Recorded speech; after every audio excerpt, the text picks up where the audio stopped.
ଗୋଟିଏ ଗାଁରେ ଦୁଇ ଭାଇ ରହୁଥିଲେ, ହରିଲାଲ ଓ ମଦନଲାଲ। ହରି ସ୍ୱଭାବରେ ଶାନ୍ତଶିଷ୍ଟ ଓ ସଚ୍ଚୋଟ ଲୋକଟିଏ, କିନ୍ତୁ ମଦନଲାଲ ସ୍ୱଭାବରେ କୃପଣ ଓ ଲୋଭୀ। ଦୁଇ ଭାଇଙ୍କ ପାଖରେ ଦୁଇଟି ଗାଈ ଥିଲା। ସେହି ଗାଈ ସାହାଯ୍ୟରେ ସେମାନେ ନିଜ ନିଜର ଜୀବିକା ପାଳନ୍ତି। ହରିଲାଲ ନିଜ ଗାଈର ସମ୍ପୂର୍ଣ୍ଣ ଦାୟିତ୍ୱ ନେଉଥିଲା। ତା ପ୍ରତି କେବେ ହେଲେ ଅବହେଳା କରେ ନାହିଁ। କିନ୍ତୁ ମଦନଲାଲ କେବେ ହେଲେ ନିଜ ଗାଈର ଯତ୍ନ ନିଏ ନାହିଁ। ତାକୁ କେବେ ହେଲେ ପେଟ ପୂରା ଖାଇବାକୁ ଦିଏ ନାହିଁ।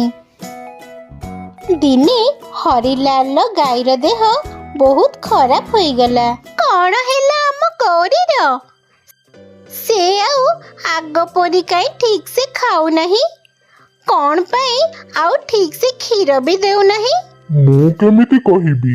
ମୁଁ ତ ତାର ପ୍ରତିଦିନ ଯତ୍ନ ନିଏ, କେବେ ହେଲେ ବି ଅବହେଳା କରେ ନାହିଁ। ଶୁଣ, ଗୌରୀକି ନେଇ କୋଉ ବୈଦ୍ୟ ପାଖକୁ ଯାଅ, ନହେଲେ ଗୌରୀର ଦେହ ଦିନକୁ ଦିନ ବହୁତ ଖରାପ ହୋଇଯିବ। ହଁ ଯେ, କିନ୍ତୁ ମୋ ପାଖରେ ଟଙ୍କାଟିଏ ନାହିଁ। ବୈଦ୍ୟ ପାଖକୁ ଗଲେ ସେ ତ ଟଙ୍କା ମାଗିବ। ତମେ ଆଗେ ତା ପାଖକୁ ଯାଅ, ସେ କ'ଣ କହୁଛି ଶୁଣ। ହଉ, ତାହେଲେ କାଲି ମୁଁ ସକାଳୁ ଗୌରୀକୁ ନେଇ ବୈଦ୍ୟ ପାଖକୁ ଯିବି।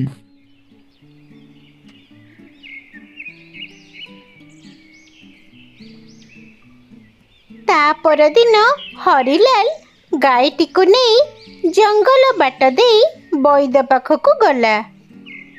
ହରିଲାଲ ଜଙ୍ଗଲ ବାଟ ଦେଇ ଗଲାବେଳେ ସେ ରାସ୍ତା ଭୁଲିଗଲା।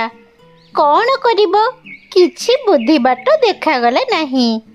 ଏତିକି ବେଳେ ସେ କିଛି ଶବ୍ଦ ଶୁଣିବାକୁ ପାଇଲା। ଓମ୍ ନମଃ ଶିବାୟ, ଓମ୍ ନମଃ ଶିବାୟ। ହରିଲାଲ ସେହି ଶବ୍ଦ ଶୁଣି ସେହି ଦିଗରେ ଗଲା। ଶେଷରେ ଦେଖିଲା ଜଣେ ତପସ୍ୱୀ ଗଛ ମୂଳରେ ବସି ତପସ୍ୟା କରୁଛନ୍ତି।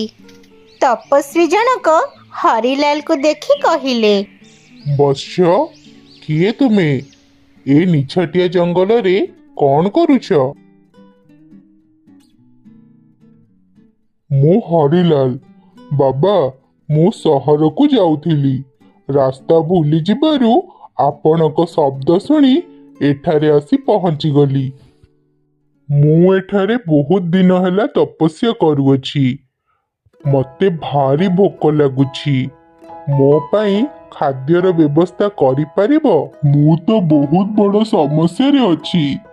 ମୁଁ କେମିତି ତମକୁ ସାହାଯ୍ୟ କରିପାରିବି? ହଁ, ମୋ ପାଖରେ ଏଇ ଗାଈଟିଏ ଅଛି।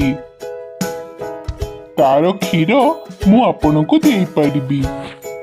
ତାପରେ ହରିଲାଲ ଗାଈ ପାଖରୁ କ୍ଷୀର ଦୁଇଁ ତପସ୍ୱୀକୁ ଦେଲା। ତପସ୍ୱୀ ଜଣକ କ୍ଷୀର ପିଇ ବହୁତ ପ୍ରସନ୍ନ ହେଲେ।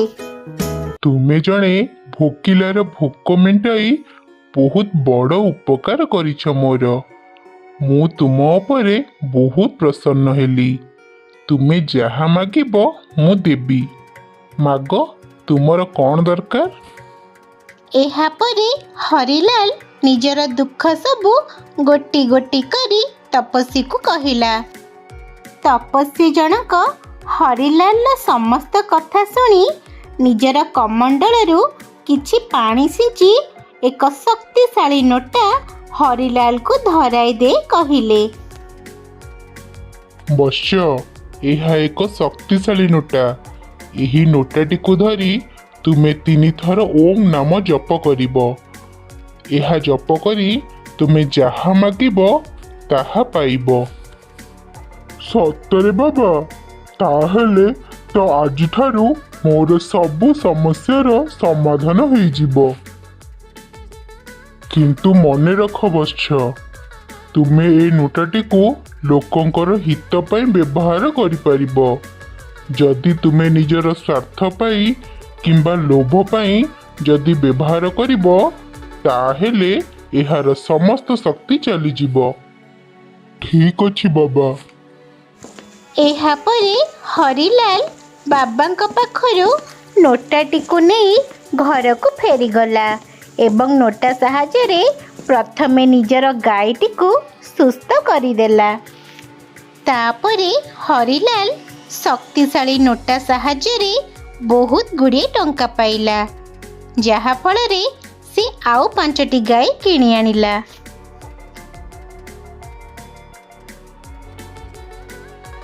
ହରିଲାଲ ସର୍ବଦା ଶକ୍ତିଶାଳୀ ନୋଟା ଦ୍ୱାରା ଗ୍ରାମର ସମସ୍ତ ଲୋକଙ୍କୁ ସାହାଯ୍ୟ କଲା ଏବଂ ଧୀରେ ଧୀରେ ସେ ବି ଉନ୍ନତି କରିବାକୁ ଲାଗିଲା।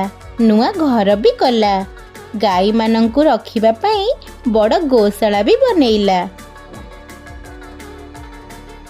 ଧୀରେ ଧୀରେ ହରିଲାଲର ନାମ ଗାଁ ସାରା ବ୍ୟାପିଗଲା। କିନ୍ତୁ ଏପଟେ ହରିଲାଲର ଉନ୍ନତି ଏବଂ ପ୍ରଶଂସା ଶୁଣି ମଦନଲାଲ ହରିଲାଲ ଉପରେ ଈର୍ଷା କରୁଥିଲା।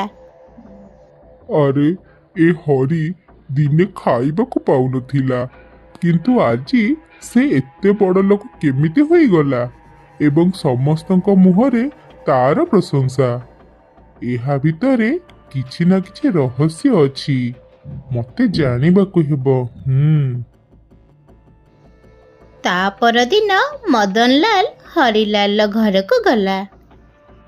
ଆରେ ମଦନ ଭାଇ, ଆଜି ମୋ ଘରେ? ହରି, ମୁଁ ଜାଣିବାକୁ ଚାହୁଁଛି କି ତୁ ଦିନେ ତ ବହୁତ ଗରିବ ଥିଲୁ, ଏମିତି ଦିନକୁ 2 ମୁଠା ଖାଇବାକୁ ବି ପାଉନଥିଲୁ।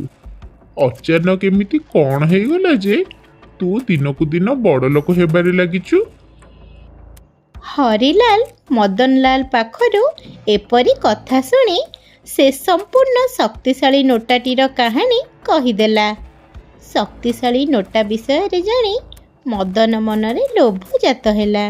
ଆଚ୍ଛା, ବହୁତ ଦିନ ହେଲା ସେ ଶକ୍ତିଶାଳୀ ନୋଟା ହରି ପାଖରେ ରହିଗଲାଣି। ହରି ସେ ନୋଟା ସାହାଯ୍ୟରେ ବହୁତ ଟଙ୍କା ବି କମେଇଲାଣି। ଏବେ ମୋ ପାଳି, ମୁଁ ବି ଏ ନୋଟା ସାହାଯ୍ୟରେ ବଡ଼ ଲୋକ ହୋଇଯିବି। ଯେମିତି ହେଲେ ହରି ପାଖରୁ ମୋତେ ସେ ଶକ୍ତିଶାଳୀ ନୋଟା ଆଣିବାକୁ ପଡ଼ିବ। ସେହିଦିନ ରାତିରେ ହରିଲାଲ ଏବଂ ତାର ସ୍ତ୍ରୀ ଶୋଇଥିବା ସମୟରେ ମଦନଲାଲ ନୋଟାଟିକୁ ଚୋରି ନେଇଗଲା। ତା ପରଠାରୁ ମଦନଲାଲ ହରିଲାଲ ପରି ଦିନକୁ ଦିନ ଧନୀ ହେବାରେ ଲାଗିଲା। ଏତେ ସାରା ଧନ ଦେଖି ମଦନଲାଲ ମନରେ ଗର୍ବ ଅହଙ୍କାର ବଢ଼ିଗଲା। ଲୋକମାନେ ତା ବିଷୟରେ ବହୁତ ଖରାପ କଥା ହେଲେ। ଦିନେ ରାତିରେ ମଦନଲାଲ ଶୋଇଥିବା ସମୟରେ ତାର ଦେହ ବହୁତ ଅସୁସ୍ଥ ହେଲା। ହାତ ଗୋଡ଼ ଜମା ବି କାମ କଲା ନାହିଁ। ଧୀରେ ଧୀରେ ସେ ମୂକ ବି ପାଲଟିଗଲା। ହରି, ହରି, ତୁମ ଭାଇଙ୍କ ଦେହ ବହୁତ ଖରାପ। ଭାଉଜ, କ'ଣ ହୋଇଛି ଭାଇଙ୍କର? ସେ ଆଉ କଥା ବି କହିପାରୁନାହାନ୍ତି କି ତାଙ୍କର ହାତ ଗୋଡ଼ କାମ କରୁନି। ସତ କହିବାକୁ ଗଲେ ତମ ଘରୁ ସେ ଶକ୍ତିଶାଳୀ ନୋଟା ତୁମ ଭାଇ ଚୋରି କରି ନେଇଯାଇଥିଲେ। ତୁମ ପରି ଧନ ସିନା ହୋଇଗଲା, କିନ୍ତୁ ଲୋଭ ଆଉ ଅହଙ୍କାର ତାଙ୍କର ଏତେ ଗ୍ରାସ କଲା ଯେ ଶେଷରେ ସେ ରୋଗ ତାଙ୍କୁ ଖାଇଗଲା। ଭାଉଜ, ଏ ତାଙ୍କର କର୍ମର ଫଳ। ସେ ଯେମିତି କର୍ମ କଲେ ସେମିତି ଫଳ ମିଳିଲା। ଯେହେତୁ ଯେ ନିଜର ସ୍ୱାର୍ଥ ଓ ଲୋଭ ପାଇଁ ସେହି ଶକ୍ତିଶାଳୀ ନୋଟାକୁ ବ୍ୟବହାର କଲେ, ସେଥିଲାଗି ତାଙ୍କର ଏପରି ଅବସ୍ଥା। ଆଉ ସେ ଶକ୍ତିଶାଳୀ ନୋଟା କୌଣସି ବି କାମକୁ ନୁହେଁ। ହାଏ ସାଙ୍ଗମାନେ, ମୋର ଏହି ଛୋଟ ଚ୍ୟାନେଲ ସାହୁ କାର୍ଟୁନ ୱାର୍ଲ୍ଡକୁ ଆପଣମାନଙ୍କୁ ସ୍ୱାଗତ।